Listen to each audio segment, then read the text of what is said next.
Good afternoon to you viewers. The Colonel speaking to you live from the Grange for British Imperial YouTube Broadcasting.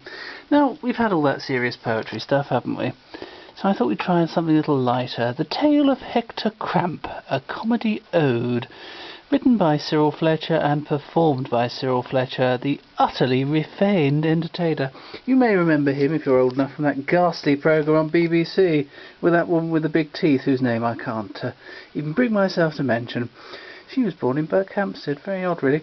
Anyway, here's Cyril Fletcher. He used to appear on that programme in a large leather chair in a smoking jacket and recite, well, some of this old stuff, really. Here we go, viewers. Oh, I don't think I've got a needle in. Isn't that typical? No, I haven't. Oh dear. Sorry about this, viewers. Here we go.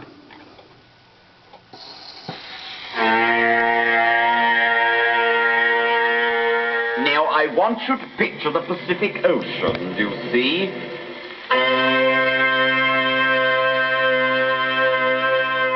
Yes, those chords were rather binding. Now, thousands of fathoms down on the ocean bed, with millions of cubic tons of water, and in one dark corner of the ocean bed are two oysters. And one says to the other, "Darling, I think I'm going to have a pearl." Yes, now I must tell you of a friend of mine who was a lunatic, and he had a sudden desire to write a book. So he called to the water bloke and said, "Do give me the necessary paper and typewriter because I want to write a book." And the water brought the paper and the typewriter, and the lunatic began to write. And he wrote and wrote and wrote.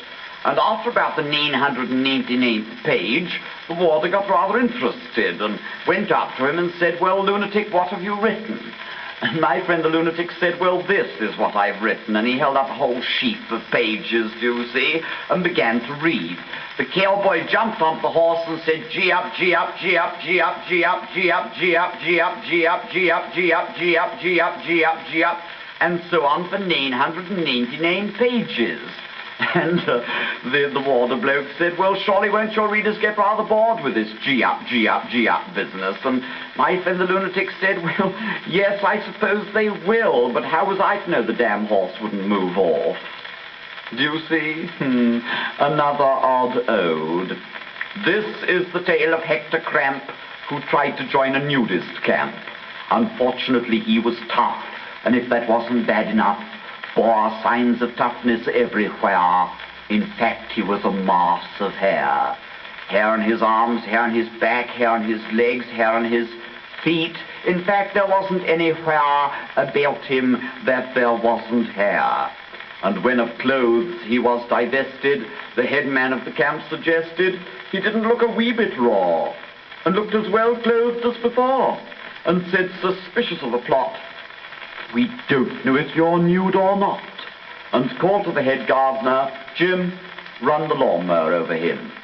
So on the ground they laid poor Cramp, although the grass was frightfully damp, and the head gardener, nothing loath, tried to remove poor Hector's growth.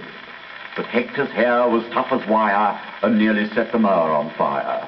With friction it became red hot, and the head man soon upon the spot said, "Upon my life, we'll have to go and fetch a scythe."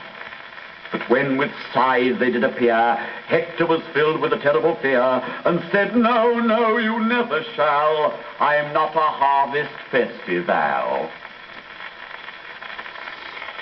Well, there we go, viewers. That was, as I promised, slightly lighter than the old poetry we've had recently. Hope you enjoyed it. Thank you and goodbye.